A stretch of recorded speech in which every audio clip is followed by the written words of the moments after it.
Hey everybody, welcome back to Brothers in Arsenal. We're going to discuss the latest transfer news regarding Eberechi Eze, Crystal Palace, Arsenal, and Tottenham Hotspur. Basically, some news came out today, today that Spurs are in for him, looking to pay the asking price or what the release clause previously was, of around 68 million. Obviously, Arsenal Well, have been twiddling their thumbs. Daniel, you want to add something? good intro. No fumbling. Unlike Spurs, they fumbled the Super Cup today. So, Yeah, yeah. all They're right. up two Well, zero. look, Blew it. Up 2-0 in pens, blew it. we Bobby Jones. that's beyond Besides the this. point. Whatever. But It's I don't even want to. There's no point talking about them, yeah, but yeah. But it's funny though. Funny to fun see. to laugh at them. But yeah, basically, Eberechi Eze is kind of in a love triangle with obviously Palace, Spurs, and Well, no, Arsenal. I was gonna add that you said that after the release clause expired or whatever, they were just in contact with them. But actually, I saw a rumor that the contract, or not the contract, the what's it called, release clause, it actually hasn't ended yet, and Yep. I think it ends the 15th of August, the day of the first Premier League game. Right. Yeah. So I don't know if you remember a couple videos back, but we were talking about that release clause, and It was this, and then it was one of the not. guys, yeah, said it was that August 1st, and then some other reports were saying it's later in August. So who knows exactly? But yeah, Spurs are currently linked to him. Pretty disappointing news on our end as Arsenal fans, of course. We're looking at the situation, just saying, look at the left wing, right? Look at that cover we could need for Cam with Odegaard, obviously Area as well. But that'd be nice to have some extra cover in the midfield there too. But that left wing specifically, and obviously, we've been twiddling our thumbs with this deal. It's highly reported that we've agreed terms with Eze and that we're talking to Crystal Palace already. So why are we just not going in doing the deal, right? Obviously, reports are saying that we want to do outgoings, which is really frustrating. We just need to go in and get this guy before Spurs take him. Do I think he'd choose Spurs over Arsenal? I hope not. But the longer that Arsenal play games, right? Maybe he'll be like, all right, well, they're not taking me as priority, and Spurs want me now. I want to get in now before the season starts or something like that. Obviously, it's a little too late for that. Season starts this weekend, but it could put a bad taste in Eze's mouth. Daniel, what are your thoughts on that whole situation? Um, well, instead of it's the history of the Tottenham, it's the history of Arsenal. As in, we don't want to complete a transfer window. We don't want to complete our squad when we can, and that is a lot of the times our shortcomings. Yeah, Think about the many years we've needed a striker. We've needed center defensive mid. We needed yeah, attacking defensive mid. mid. We needed a center Just back. it's just Proper it's the list goalies. is endless. We look at Liverpool. They just won the league, and they're well. I know historically they haven't always. Yeah. This will be the first time that they kind of hold their uh the first place, the championship. Mhm. However, look at what they're doing this year. In previous seasons, yes, when they won it, they might not have investing like that. Oh, But wait. anyways, to swing back to Eze, Repeat what you said. You cut out there for a second. You said in previous years, and then you cut out. in previous years they might have won or succeeded, but they didn't go and invest heavily. Whereas this Right. Right. summer, they won the league and they're still going above and beyond to invest Yeah. to make sure we're winning the league next year. And I do think they are, while I am still a little hesitant, I think they need another defender. Mhm. I do think they are well, I'll discuss in a different video, but I'll say it. They're my favorites to win the league. However, to swing it back to Eze, I saw that because Waneri has that contract has been resolved, it's put also Eze's on the back burner because people inside the club think that because Waneri is there, he's tied down, that Eze isn't as much as a priority. On Mhm. top of that, I know Arteta, it's rumors that he loves him. However, Berta thinks the winger position is more of a priority. Yeah. And so thus Eze is on the back burner, That blah, that could blah. that could totally make sense because, like we've already said in previous videos, he is more of a central player, but he does sometimes drift out to the left. So if Berta is looking to bring in a proper left winger, I mean, we're looking at the likes of Rodrigo on the loan deal that we're looking at. Potentially, we're looking at the Rafael Leão links. Which, before we hopped on, you said they're not really true links, just kind of rumors. So, and who is the other? Oh, Lookman. Lookman's still out there. It could be another option at left wing. I mean, either any, or sorry, not either, but any of those options I would take. I don't know why. My preference is still Eze, probably just because that prem experience. But Yeah. I mean, I don't know. We just need to do something, right? We need one or two more pieces, specifically one on the left wing. Okay, so we just need to go get that done. Um, Yeah. in order to get that done, apparently we got to do some outgoings. We're looking at the likes of Zinchenko. I saw a reported fee for 20 million to was it Galatasaray or Fenerbahce, one of the two Turkish clubs. Um, Mhm. And obviously, Porto just recently oh was it? Porto just recently, yeah. Yeah.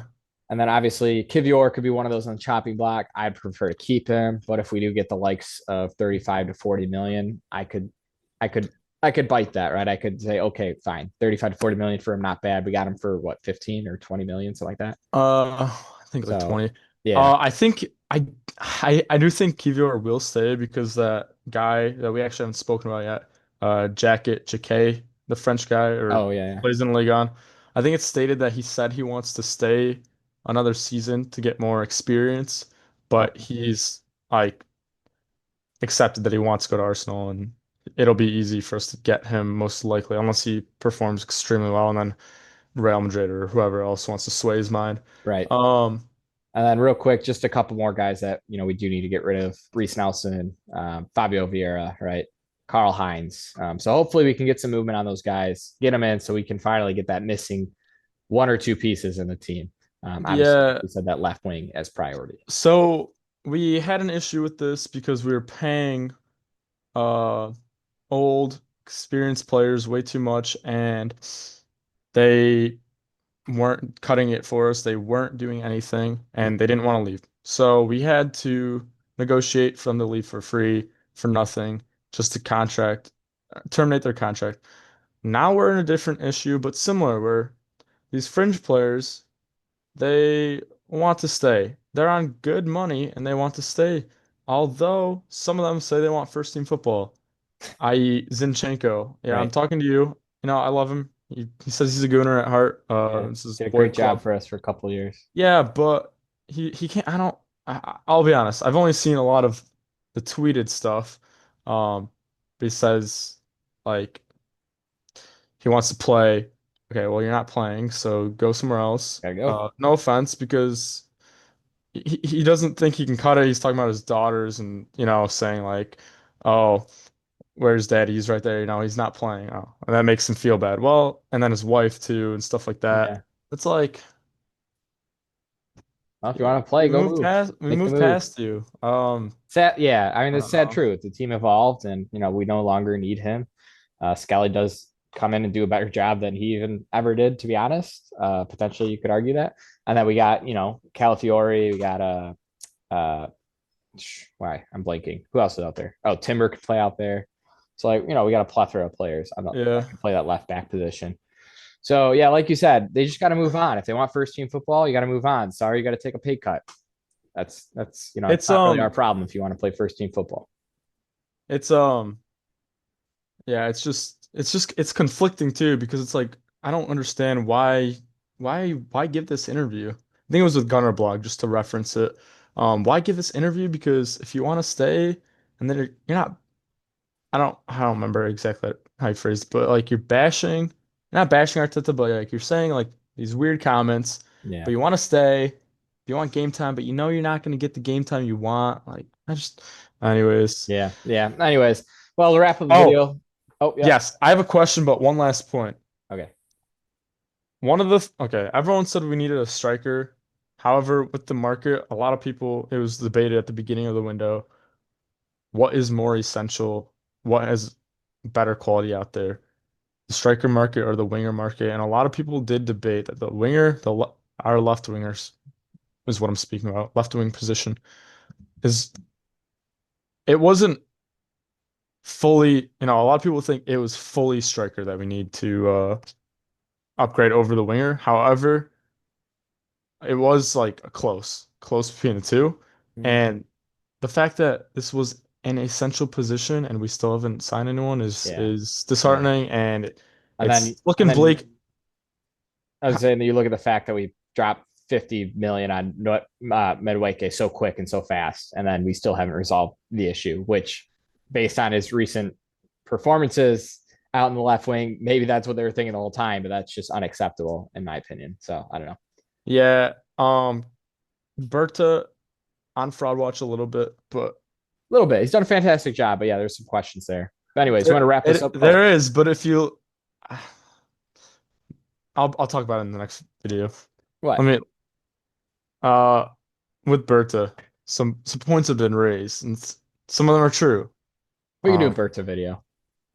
yeah, Yeah, we'll do one probably at the end of the transfer window. Wrap it up. But yeah, yeah. let's wrap it up. The Arsenal quiz or Arsenal question. What do you got for me today? Who was the first player to be sent off at the Emirates Stadium? Ooh, first player we sent off the Emirates Stadium. Ivan Campo, Felipe Senderos, Pascal Saigan, Sol Campbell. Man, I don't even recall any of those names except Campbell, but Campbell wasn't there at that point.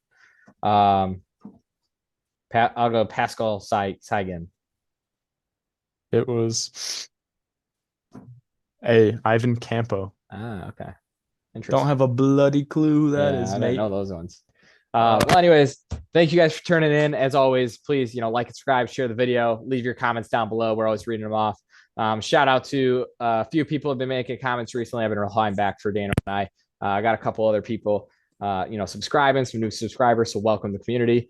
But yeah, as always, like, subscribe, share the video, leave your comments. We're always looking to comment back and build this community with you guys. But and next, oh yeah, one last thing that again, we shouldn't even be comparing ourselves, but we can always feel better for ourselves because we have a different club to look at and their failures. So because of that, I still have a smile on my face at the end of the yeah, day. that's true. It's true. It's always fun to laugh about. I'll have to talk to Higgins soon. Yeah. I mean, I'm sure he's still happy. But yeah, anyways, thanks guys for tuning in. This has been Brothers in Arsenal. We'll see you guys in the next video.